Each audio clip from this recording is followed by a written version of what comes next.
And with me this evening are the two candidates for that seat. We have Linda Cooper Suggs, a Wilson Democrat appointed to fill the remainder of Farmer Butterfield's 9th term, and we have Mick Rankin, a Republican candidate from Stantonsburg. So welcome to you both. Thanks. And welcome to our viewers to the 2020 House District 24 Candidate Forum presented by the Wilson Times. My name's Corey Friedman. I'm editor of the Times, and I'll serve as our moderator this evening.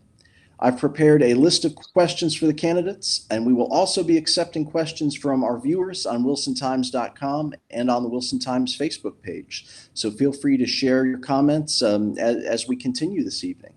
In the interest of fairness, we are going to time the responses, so each candidate will receive 2 minutes to make an opening statement, 2 minutes to respond to each question, and 1 minute to make a closing statement at the end of our presentation.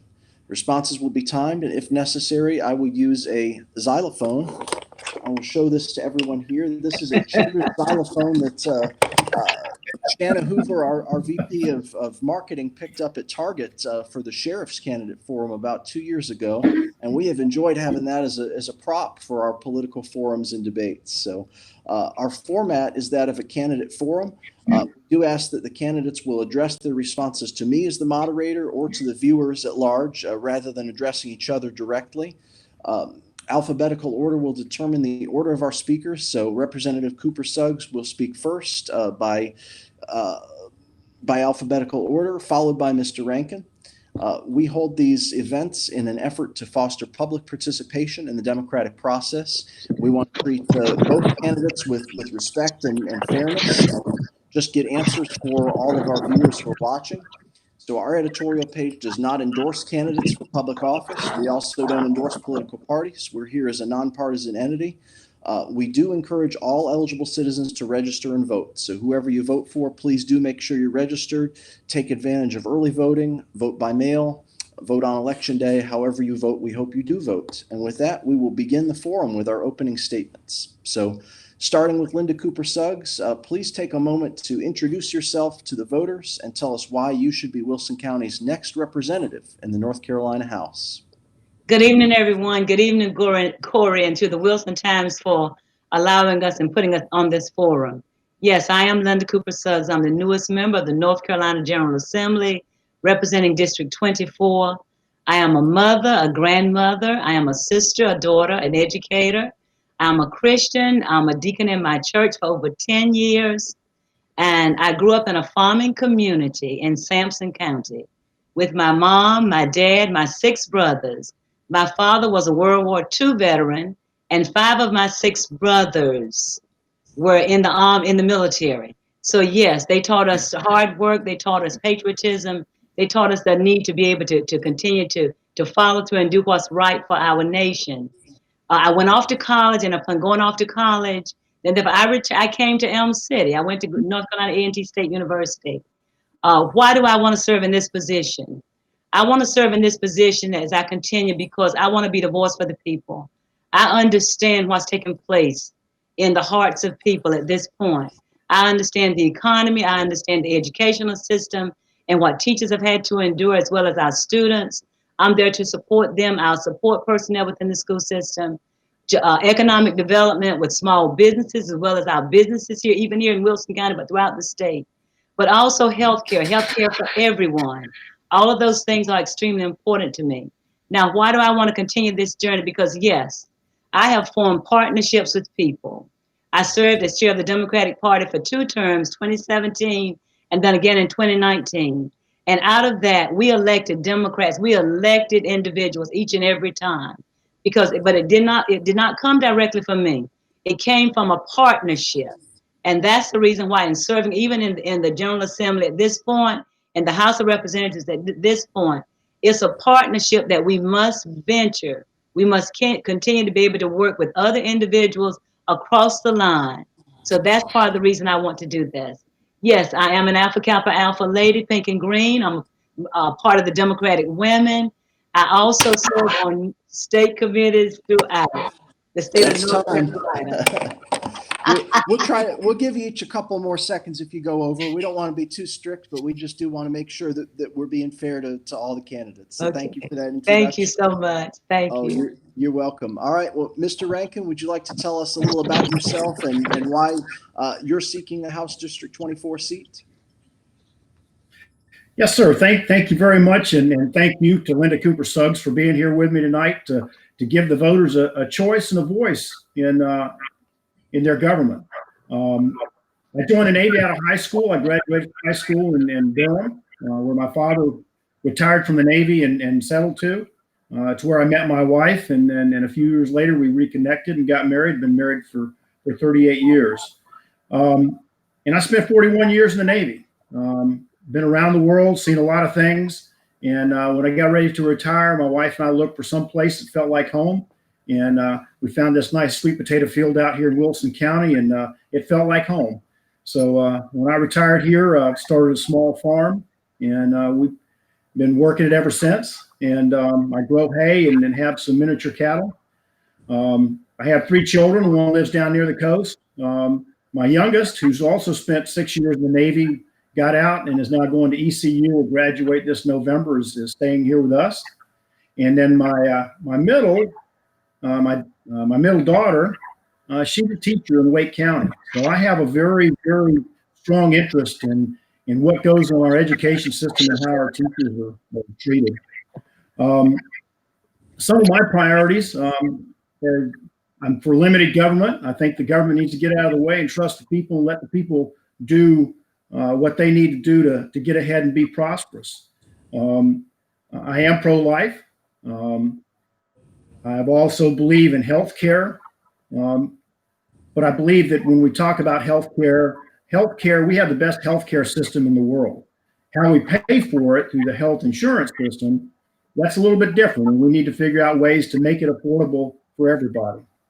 Like I say, education is extremely important to me. I want to make sure that, parents have a choice on where their children go to school and what they learn. But most importantly, we need to make sure that the education system works for the children, and we don't get tied up in political arguments about what goes on. That's time. And then finally, economics, job growth is important to me also. Excellent. Well, thank you both for your opening statements. I've enjoyed learning a little bit about you. We're going to get started here with our first question in the candidate forum. Relates to COVID-19. So how would you rate Governor Roy Cooper's response to the COVID-19 pandemic? Should the governor be setting North Carolina's health rules through emergency powers that are more commonly associated with short-term crises like a hurricane or a snowstorm? And what role should elected state lawmakers play in the pandemic and North Carolina's response? And we'll start with Representative Cooper Suggs. Let me begin by saying that as a teacher, because we always grade our students, and we try to grade them on their individual basis, but based on the competencies that we're trying to teach them. Governor Cooper has done an excellent job with what he has done with COVID-19. The economy and the virus are connected. We know that. We know that businesses want to open, but we know that the economy will not fully recover until the virus is controlled. When we look at over 200,000 lives that have been lost, those were not just lives. Those were families. Those were moms, dads, brothers, sisters, neighbors, friends. And even in North Carolina, when we look at the number here, the number is too staggering. So Governor Cooper has relied on public health experts and also the public data to help him make these decisions. When we look at North Carolina, we look at South Carolina and Georgia, we see those numbers, but North Carolina is in a better state than before. Governor Cooper must continue working with the health experts to take care of us, to make sure that we are safe. We know that we need the virus under control so that consumers will have confidence in businesses. But if consumers are afraid, if they just cannot see their way to be able to go out and do things, then that's going to continue for our businesses to be closed. So as a state and as our governor, with our governor, and also the legislators working with him, We've got to be able to see this as something that one without the other. You have to have both of them. We've got to control the virus, and then once we control the virus, our economy will continue to flourish. We want our businesses to be open. We do not want limited businesses either. Even when we go shopping, we want to be able to have a large number, not a small number, out there That's shopping. time. I hope you all are enjoying the xylophone as much as I am. And we thank you for your response. Mr. Rankin, would you like to rate Governor Cooper's response to the COVID-19 pandemic and talk to us about the emergency powers and the role the legislature has to play? Well, I thought that the government was a bit heavy-handed. We had too many restrictions and not enough trust on local communities and people and businesses. I think we should have had an overarching guidance from the state and let each locale determine how far they would go based on their current situation, the number of cases, and so forth. And it didn't seem like there was a real plan other than shut it down and we'll make it up as we go along. We had some medical facilities that were near capacity and others that were barely used. And we could have very easily come up with a plan to shift assets and patients so that none of our facilities was ever near capacity. We did have a good response to the nursing homes, but we still had way too many cases and deaths out of those. And one of the things that surprises me, other than the response of, well, typical vulnerable population, there wasn't much analysis done on why that is. School closures is another issue. You know, we had all summer to plan how we were going to do this, but it just seemed like all of a sudden got the week before school was opening and we were still trying to figure out what we were going to do. And I think we should have been a little bit planning ahead for that.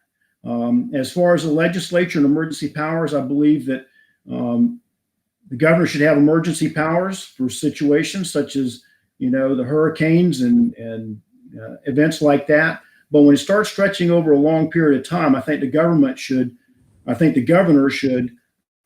go to the legislature, provide a report, and let the legislature have some discussion, decide whether they want to continue that or not, especially when it involves funding, which the legislature has responsibility for the state funding. So. Excellent.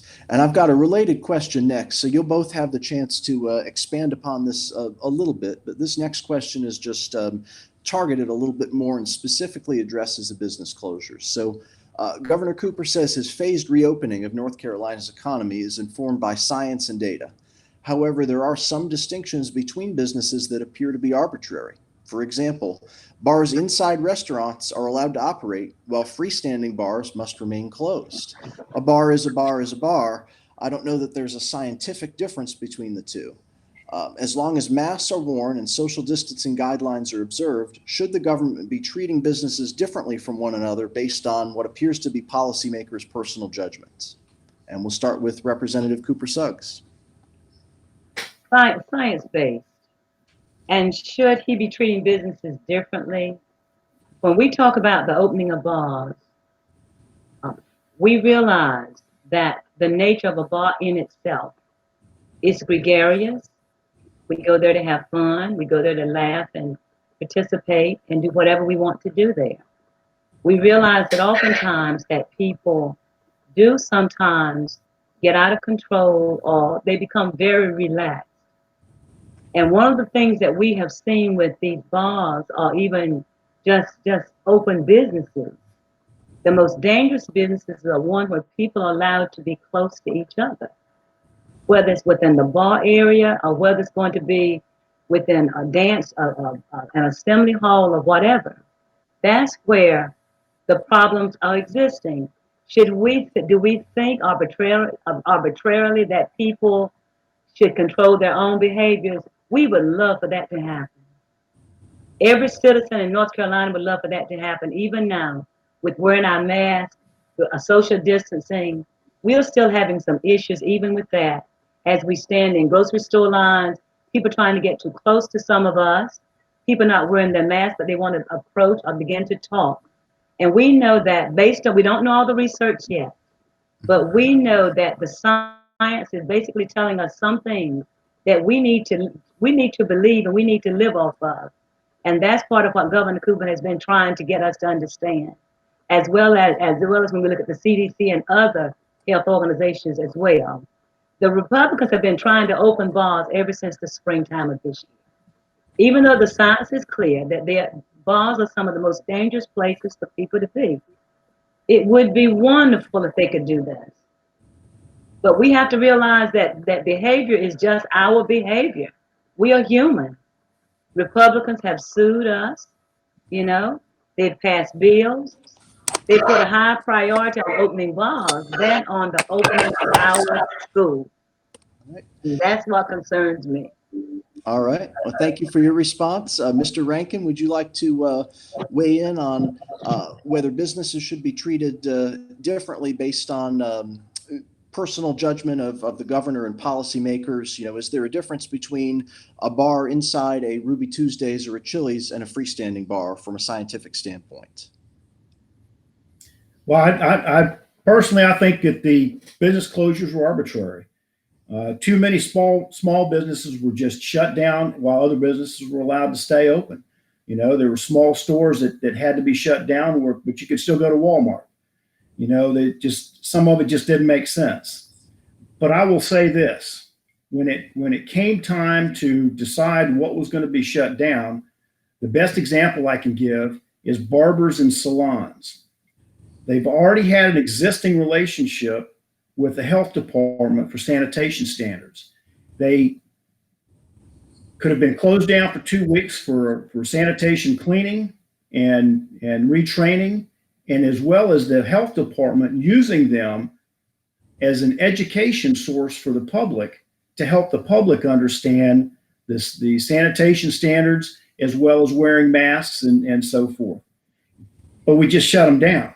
And some have completely lost their businesses altogether. And the same thing goes with bars inside restaurants and freestanding bars. There's no difference. It's the same kind of atmosphere. And yeah, people like to go have fun, and but I think it's what we essentially did was the government took control and telling people how to live their lives. And I think the government needs to step back and trust people. Some people are not going to follow the rules. I understand that. We see it today, but too many people do follow the rules, and they're the ones that are hurt by this, especially the small businesses. And I think we missed an opportunity with the barbers and salons. But overall, we kept talking about essential and non-essential businesses. And from my standpoint, nobody is non-essential. Everybody's essential. And that's to me, I think that was a poor use of that term, because it made some people feel like that they were not part of the regular community, and that's sad. Excellent. Well, thank you for your response. We're going to move on to our next question. Medicaid expansion has emerged as a leading partisan battle in the General Assembly. Would you vote to expand North Carolina's Medicaid eligibility with federal Affordable Care Act funding? Why or why not? And we'll start with Ms. Cooper Suggs. I would definitely support the Medicare expansion. And why would I support this? Because when we look at 3,200 Wilson citizens who would gain health care simply by Medicaid expansion, then yes, I would say yes. When we look at the state of North Carolina, would not have to pay any state taxes on the billions of dollars coming into our state, the answer is yes.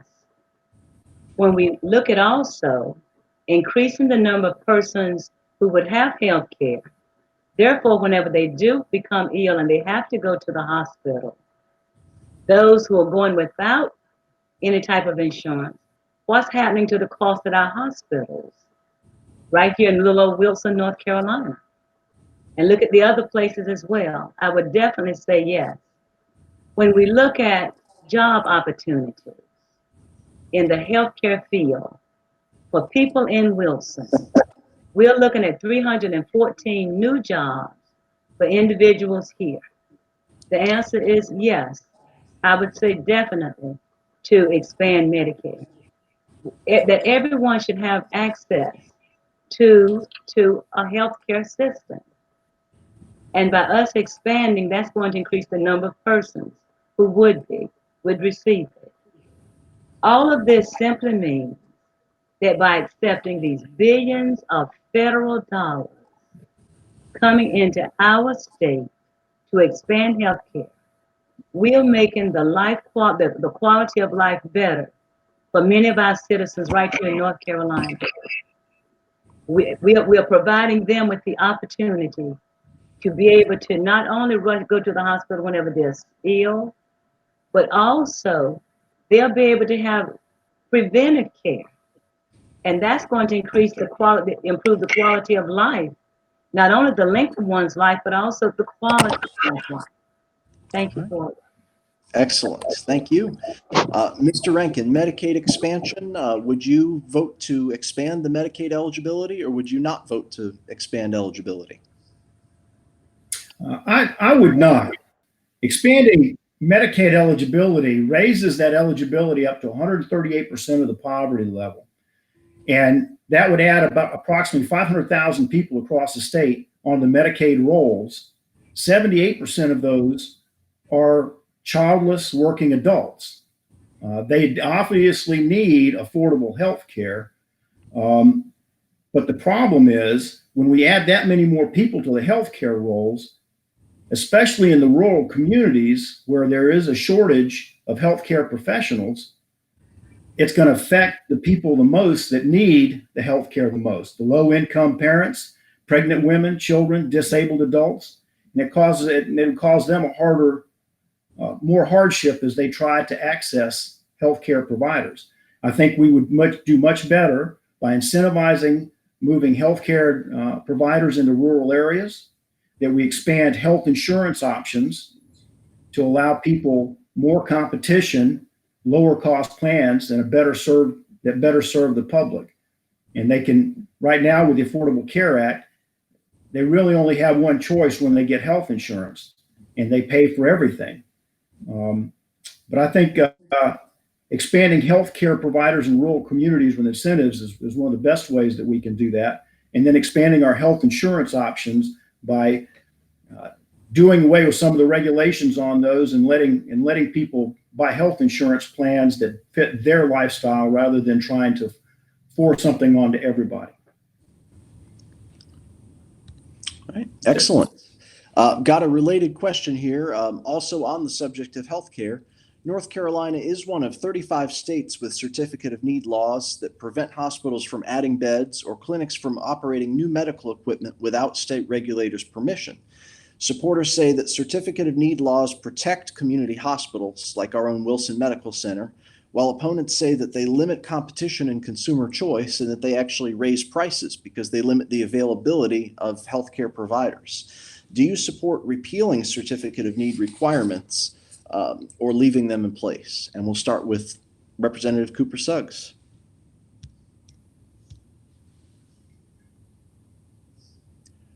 We see your video, but we're having trouble hearing your audio. What I would look at when we look at certificate of need, I would say I would think to do more research on it, because what we're looking at is, just as you described a few moments ago, the competitive aspect of larger companies coming into these smaller communities. When we're looking at places like, for example, Wilson County, and you're looking at providing services, adding medical facilities, then what we're saying is that when competitors, and there's nothing wrong with competition, but when you have someone who's competing in these underserved and rural areas, then the cost of the care that's being given to those individuals and the cost of how to adequately pay for those hospitals, to keep those hospitals open, as well as being able to care for the needs of those individuals in those places, that's something that we have to really look at.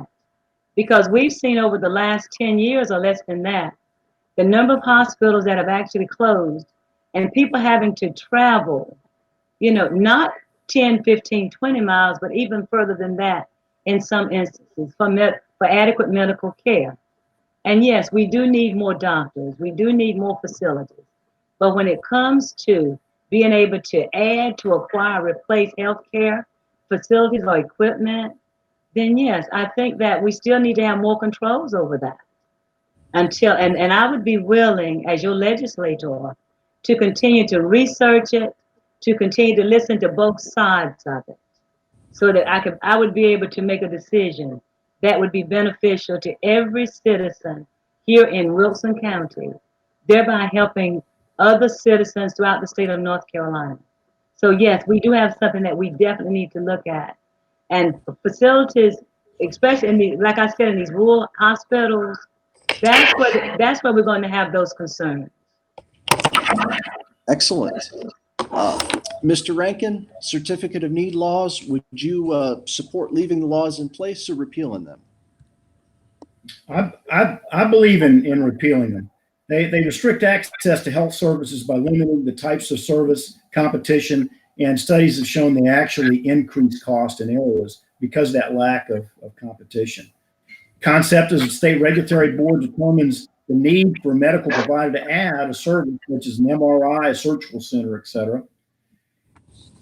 And that basically, it process inserts government control into patient care without consideration of what is available in the local area. And I'll give a good example here. A while back, my wife broke her ankle, and over a period of time going to see the orthopedic doctor here in Wilson, it was determined that she needed some surgery to repair some ligament damage also. They don't have a surgical suite here with this particular orthopedic clinic. So in order to do that, we ended up driving to Durham, over an hour away, for her to get that surgery. And and that's the problem with certificate of need laws, is that the orthopedic center here could easily expand to include a surgical suite to do those type of same day surgeries. But with the state regulators getting involved, each time somebody asks to expand for an equipment or something like that, the process takes time and is not responsive to what the current need is, and sometimes can delay how medical providers expand their services for their patients. That's it. Thank you. Excellent. So we have a reader question here from Apple Avery, and this actually relates to one of the prepared questions. So I'm going to read her question, and then I'm going to add on to it. I'm going to add the Times question on to the end of this. This will be a little bit lengthy, and so if you need me to kind of recap the question, I'd be happy to, but I'm just going to read them both here quickly and then give you a chance to respond. So Apple Avery writes, with Mick Rankin being a farmer, I'm curious if he is pro-legalization of cannabis and how he would vote if elected to the North Carolina House. And I do have a related question on that, and that includes both marijuana and hemp. And so my question is, hemp has shown promise as a new commercial cash crop in a state that's adapting to tobacco's decline. The North Carolina State Bureau of Investigation says allowing the sale of smokable hemp makes it difficult to enforce existing marijuana laws because neither canines nor field tests can tell the difference between legal hemp and illegal marijuana. How should North Carolina balance the competing interests of farmers and law enforcement? Should we follow Virginia's lead and decriminalize simple possession of small amounts of marijuana? And we'll start with Representative Cooper Suggs.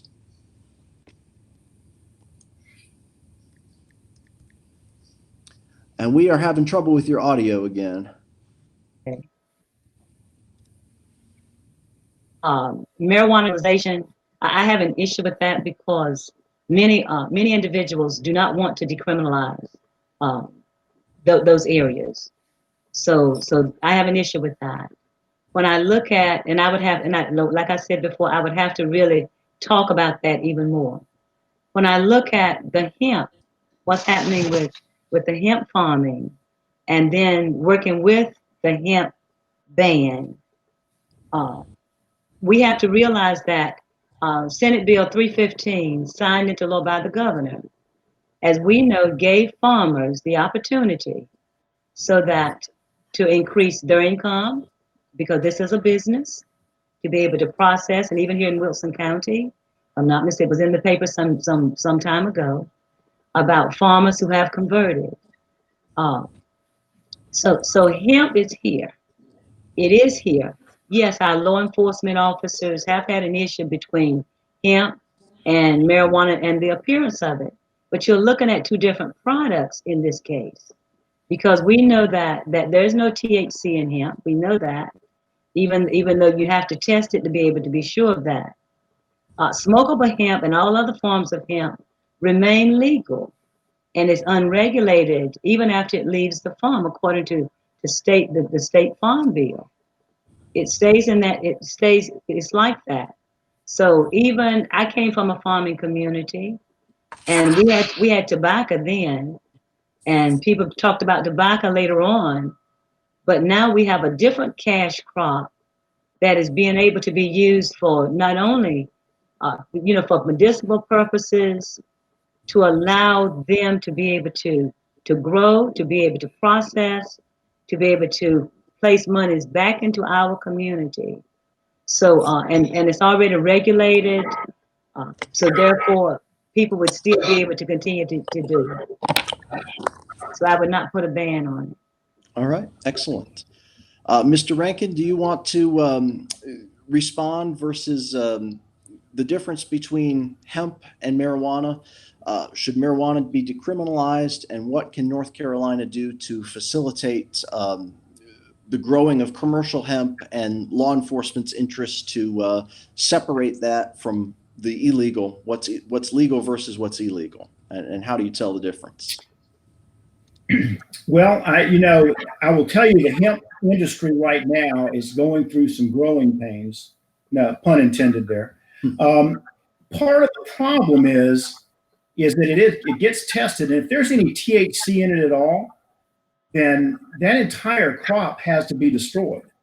And so if a farmer chooses to grow hemp and they get tested and they end up finding THC in there, they lose their crop for the entire year.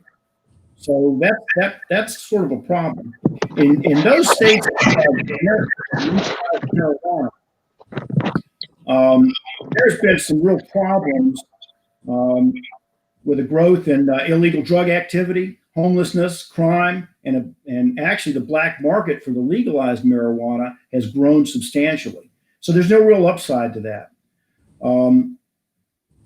I think that when it comes to our penalties for marijuana, we could probably look at that and maybe reduce the penalty so it's more like a traffic ticket than it is, jail time, and that would free up the police as well as the jails and the court systems from to deal with more serious crimes. But it is difficult for the field determination. What's hemp and what's marijuana, and then the impaired driving and what the standards are for how much is in the system. So it requires a lot more research, and I don't think it's something we ought to delve into. And when it comes to the smokable hemp and the CBD value of that, CBD is available legally in a whole other bunch of forms, so I don't see that is necessarily required. And then finally, I'm gonna go back and talk about the health implications. Now, we know tobacco has had some serious health problems across the country with people that smoke. Smoking hemp, marijuana, or anything else is still putting some substance into the lungs and can create damage. So that's something that we ought to consider also when in legalizing. Excellent. I thank you both for your responses to that question. We have one more reader question that comes to us from Aaron Edmondson. We have a lot of school teachers who are currently struggling to pass a statewide test in order to get their license and maintain their position in the school system. An example of the test would be the Praxis. The North Carolina Department of Education said there can be new laws that can help teachers, but they would need to pass through legislation, maybe even to eliminate state testing. What would the candidates do to help teachers who want to continue teaching but cannot pass their test to stay employed in the school system? Representative Cooper Stuggs, we'll start with you. Well, this is something that isn't new. I taught for over 30 plus years, and I think I was fortunate because I passed my teaching test the first time. But we've had throughout the course of my profession, my career, I've had friends and other colleagues who've had to take the test multiple times, and it's just like an attorney. I can remember an attorney one time. It took her 6 times to pass the bar.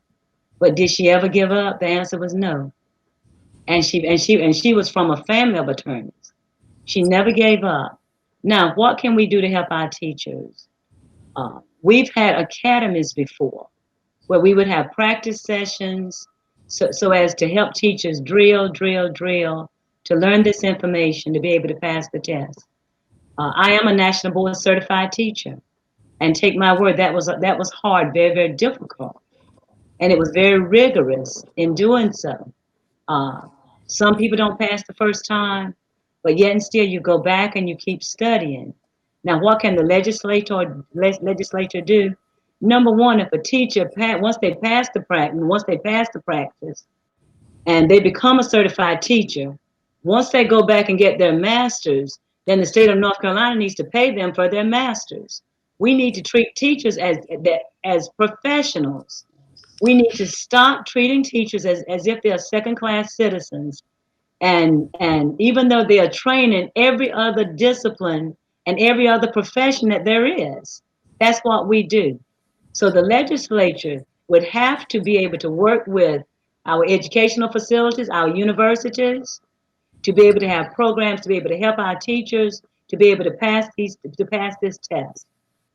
Is it difficult? As I said before, yes, it's quite difficult. Can it be done? The answer is yes, but we need to pay them.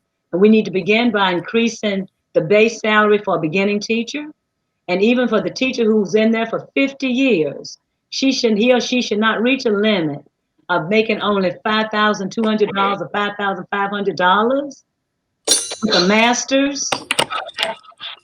All right.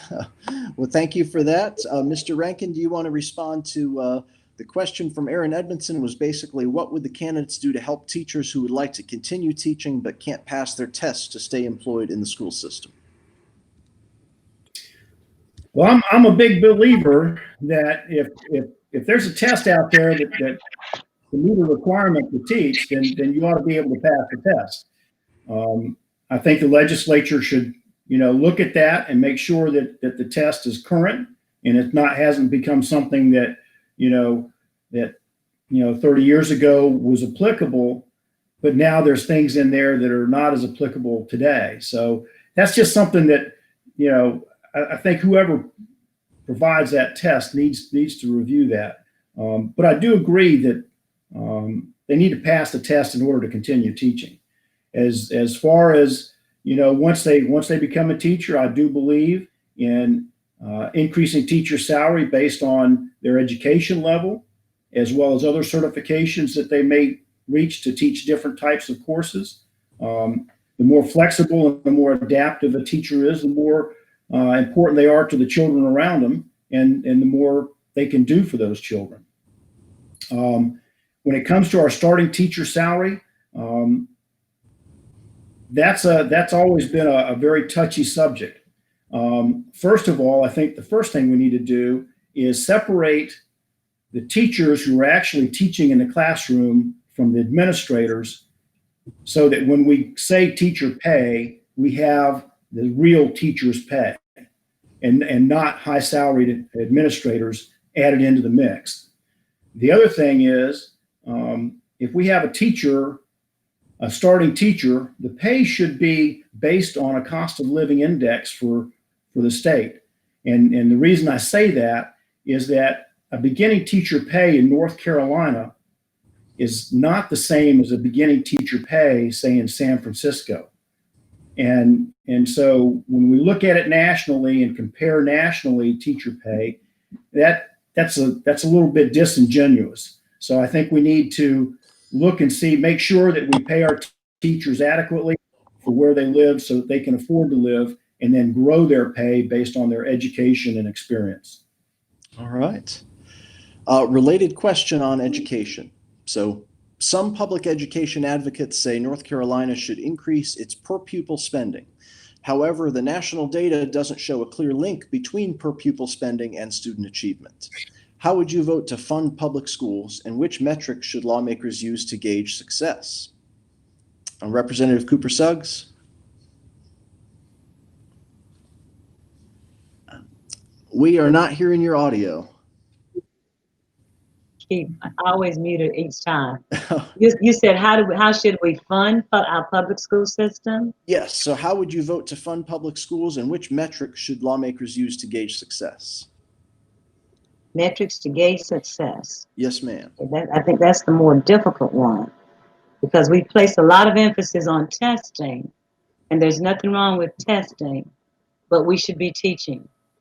We should be teaching, and our children should be enjoying what we're doing at all times, because that's when kids they become alive, and I've seen it on their faces too many times.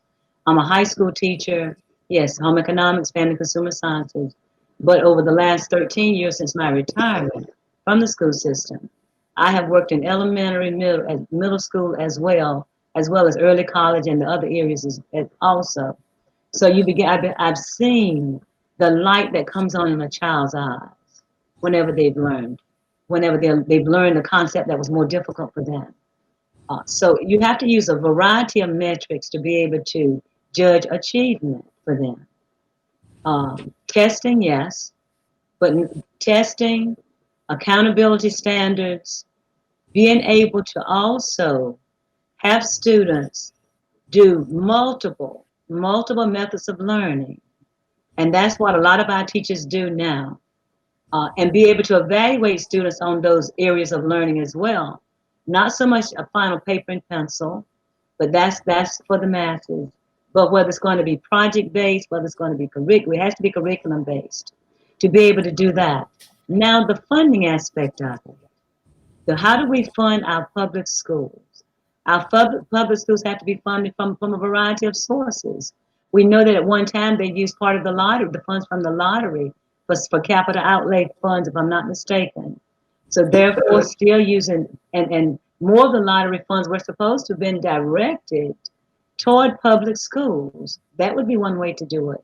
To be able to our taxes, the taxes that we already pay, because every child has a right to a quality education, to look at our tax-based system and be able to work and have it set up so that without increasing taxes. All right. Excellent. Mr. Rankin, how would you vote to fund public schools, and which metrics should lawmakers use to gauge success? Well, I believe we need to expand our school choice options so that students who perform well online can take that path. Other children that need more in-person structure have that option, and our special needs students have the right environment to succeed. I do believe we could expand our funding for schools, but what I would like to see is in our public schools, and this kind of draws back to my Navy experience, is that we seem to always fund our schools based on student load. And I think we should look at our school and say, here's the size of the building built for the number of students in the area, but here's a standard staffing that every school has. This is the standard that, across the board, and they get funded for that standard. And then we add in the students and the cost per student above that. And I think that would help stabilize a lot of our public schools. But when it comes to education, I think that we are entering into an environment, and I think the COVID-19 has shown us this, is that we need to adapt our school system to the students and not just for students to adapt into our school system. So that's where I think, when it comes to paying teachers, the teachers that can adapt to various environments and work well with kids in various environments, they should be better compensated for being able to do that. So, thank you. Excellent.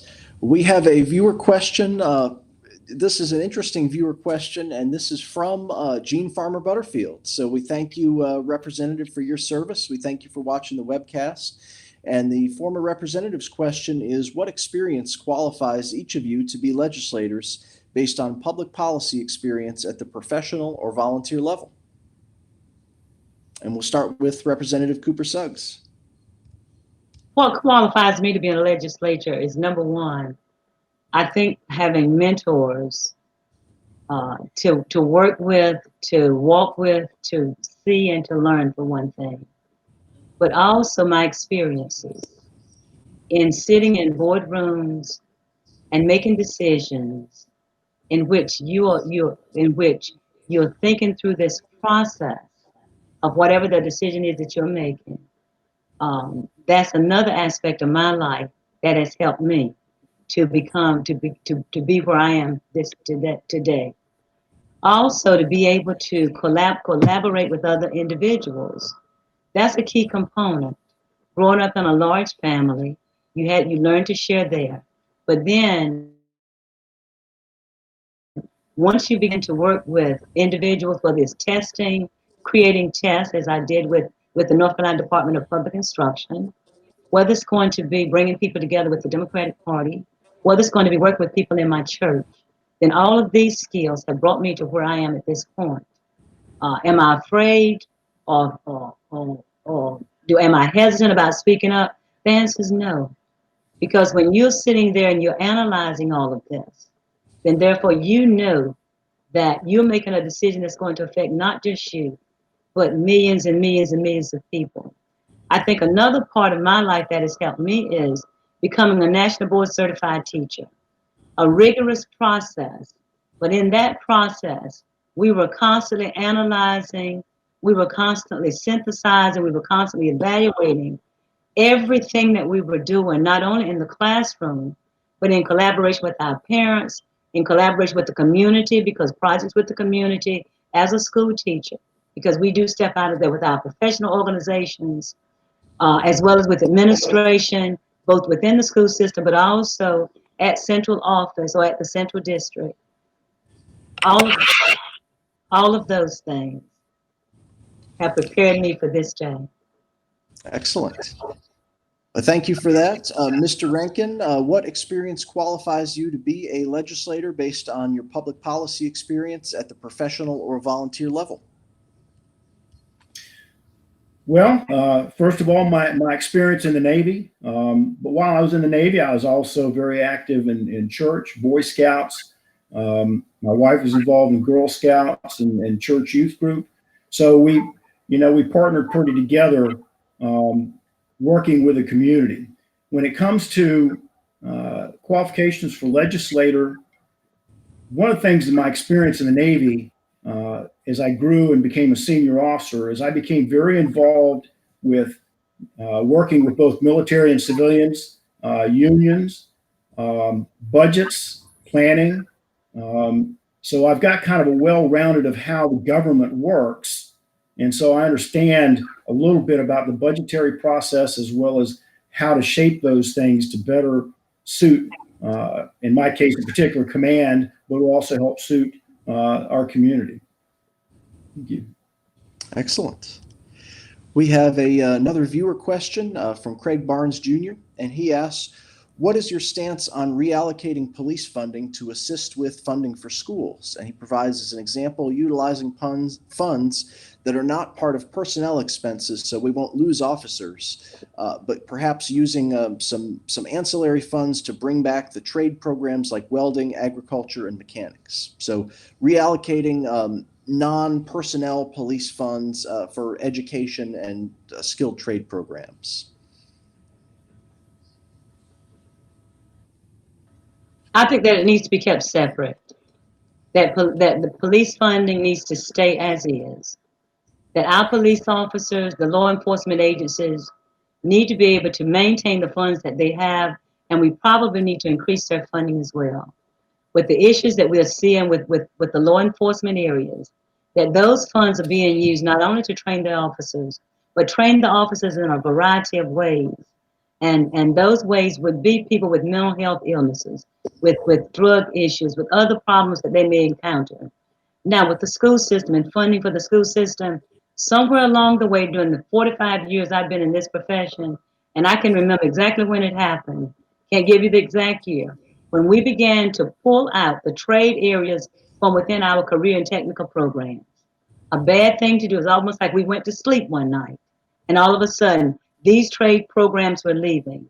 We've got to go back, and as a legislator, I would definitely begin to look at, and I was speaking about this even today with some individuals.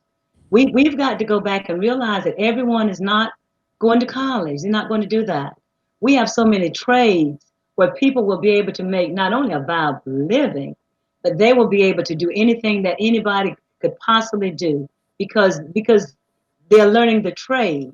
And even with the trade in 2021, or 2020 in the 21st century, because our trades, whether it's going to be brick mason, whether it's going to be in IT, whether it's going to be in all these other trade areas, whether it's in culinary or whatever, those trades will allow people to have not only just a livable wage, but to be able to live very comfortably, to be able to have their own businesses, to be able to start their businesses, may start small businesses first and then expand to be a huge corporation.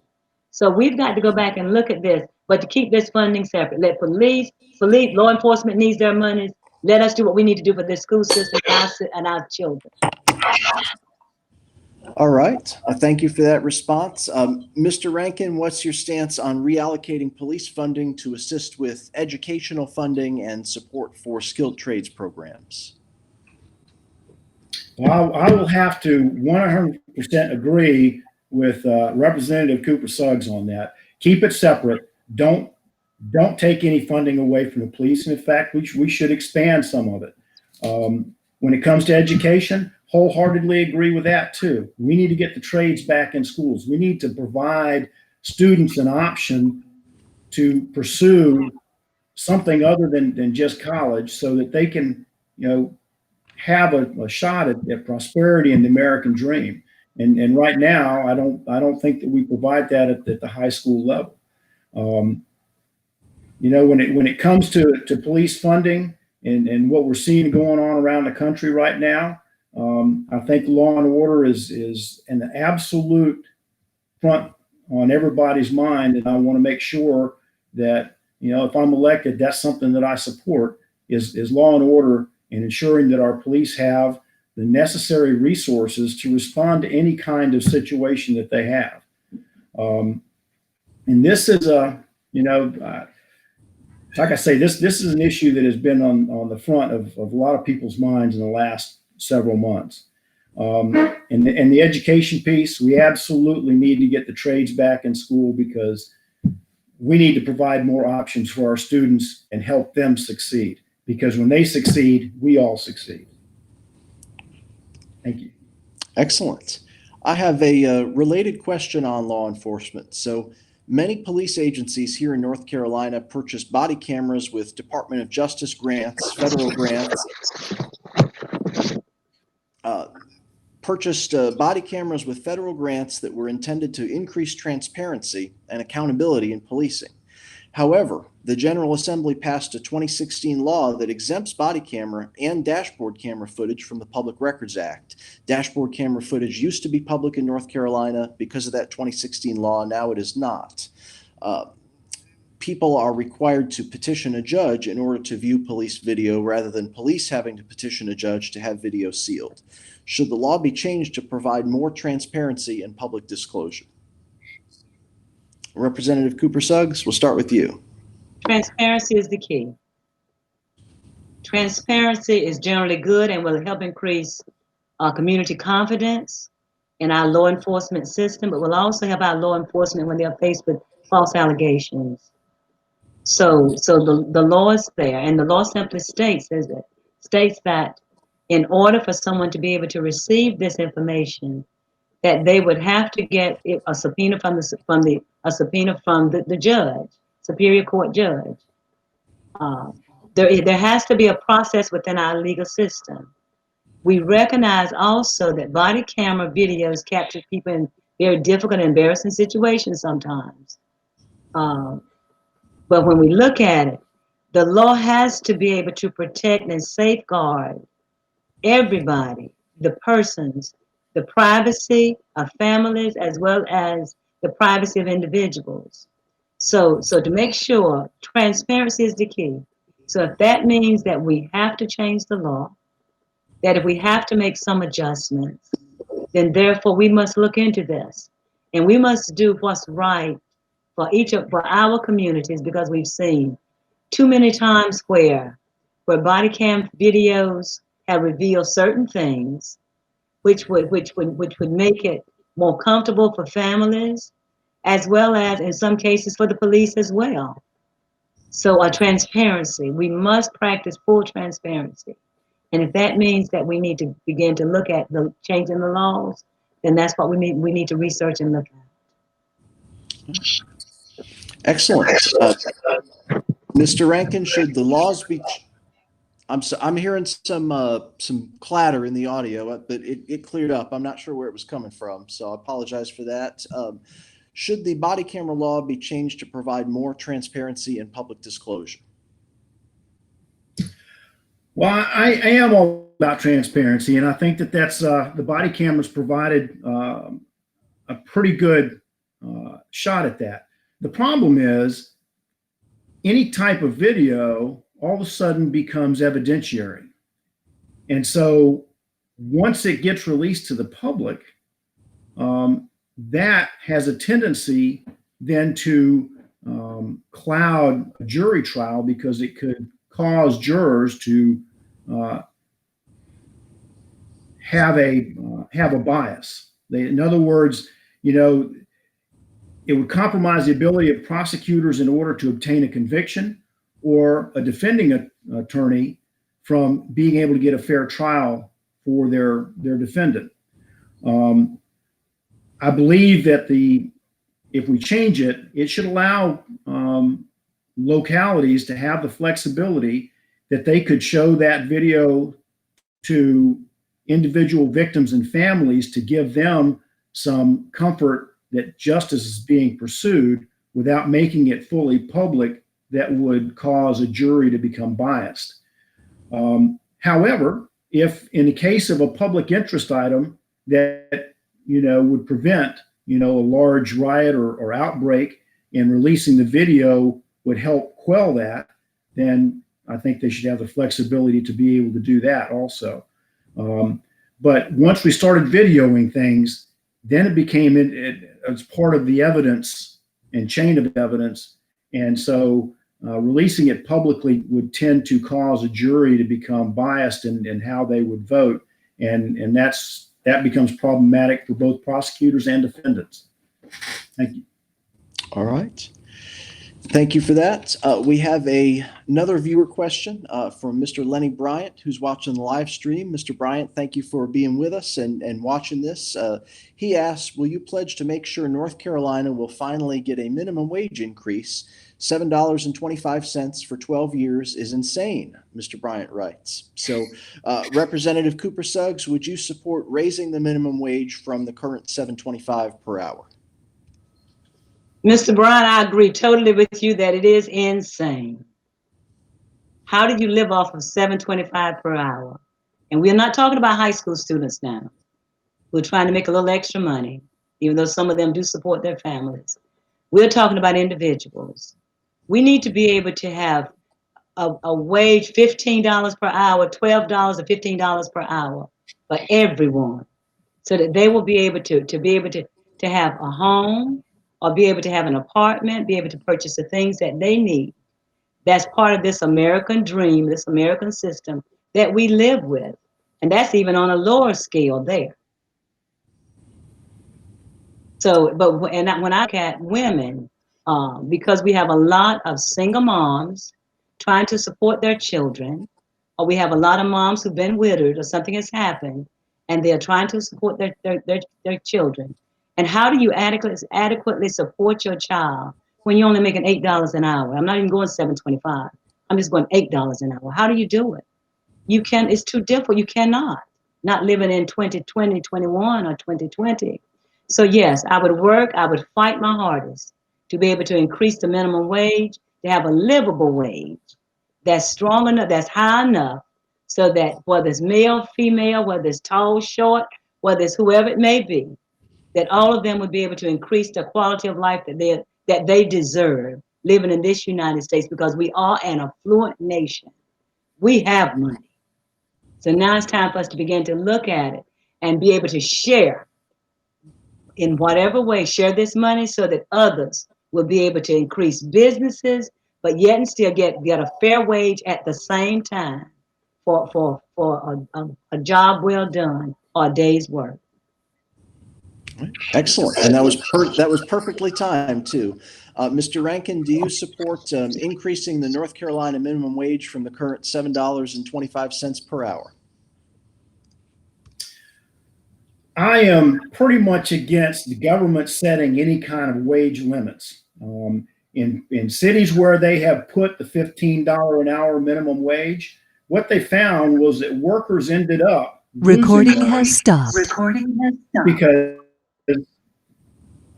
as they lost money because their hours are cut back or they lost their job completely. Some businesses couldn't compete with that $15 an hour wage because they weren't bringing in the profit in order to pay that high.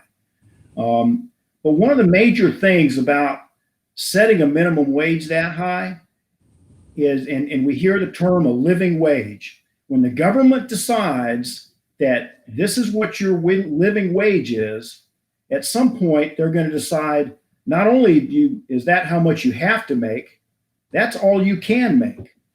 And so I think it's time for government to step back out of the way and let businesses start to move that. And as we increase our employment numbers, that'll work. If you look even here in Wilson, Target and Walmart both increased their wages for starting employees to $12 an hour because they didn't have enough workers.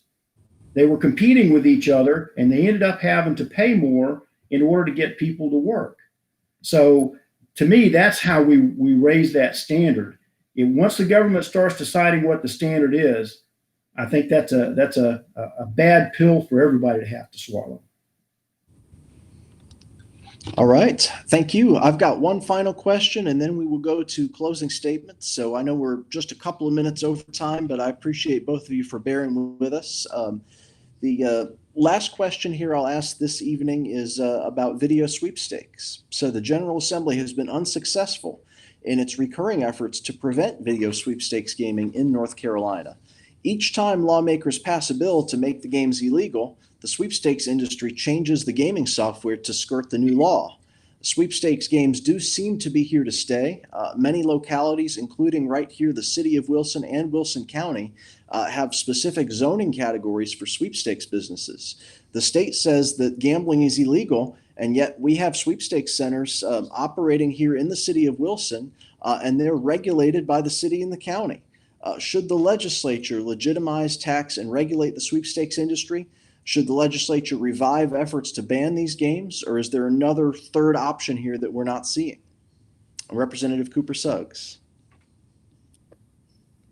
Video sweepstakes, my position. I definitely have to research that one more because I have some concerns with it. I have some concerns with video sweepstaking, but I also, and there are members who say that we should tax and regulate the industry. By taxing and regulating the industry, and I'm not a tax person, but then those funds would end up benefiting other individuals, other agencies, whether it's the school system, whether it's going to be our senior citizens, Department of Health and Human Services. It may end up benefiting them. So I would have to do some more research on this one because right now I'm not in favor of video sweepstakes. My concern with video sweepstaking is the safety of individuals. Whenever they participate, and all of us make choices, when they participate, are those individuals truly safe when they exit out of those buildings? So I want to make sure that, and I applaud our law enforcement agencies for what they do here in Wilson to make sure that people are safe. But when it comes to tax and regulating or trying to outlaw, I think we need to do a little bit more research on it. Excellent. Mr. Rankin. Well, I think this is another example of laws not keeping up with technology, and the statement that every time they change the law, the video gaming companies just change the software. North Carolina has the education lottery, which is gambling.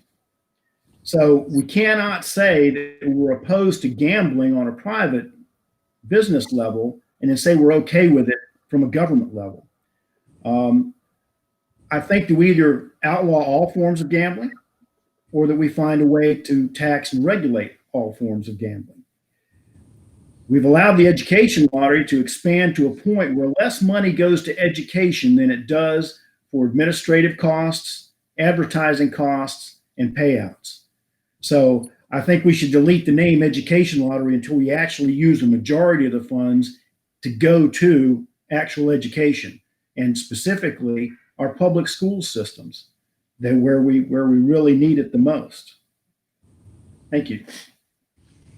Excellent. Well, I appreciate both of your time here this evening, and we are just going to close with 1 minute closing statements from each candidate, beginning with Representative Cooper Suggs. Corey, let me first thank you, Candidate Rankin. Let me thank you for being on here tonight with me. I'm here. I'm in the North Carolina legislature, Wilson County. I'm going to continue to fight for you as I've fought all of my life. Sitting in the boardrooms, being able to hear being able to speak for the voice, for the voiceless. That's who I am. I have a vast array of experiences, whether it's going to be with the school system, whether it's going to be with agencies, whether it's going to be communities in schools sitting on boards. I've been there, I've done that. I've been a little farm girl in Sampson County. So I know what it's like for individuals who do not have, but who've been given a sense of values so that they will work hard. So as we go into this election, this is going to be a pivotal point for us. We need to choose somebody who's going to be concerned about healthcare, jobs, who's going to be concerned about our educational system.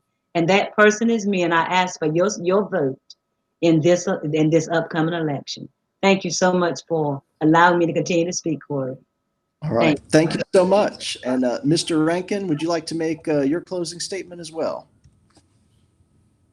Yep. Thank you, Corey, and thank you there, Representative Cooper Suggs, for being here with me tonight. This has been a great opportunity to let the citizens of Wilson to listen to each one of us and how we feel about things and what our policies are. I'm ready to work for Wilson.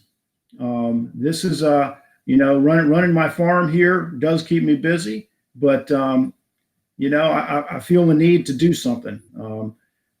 Somebody once said God puts things in our path, and it certainly came out when the decision came to run for office.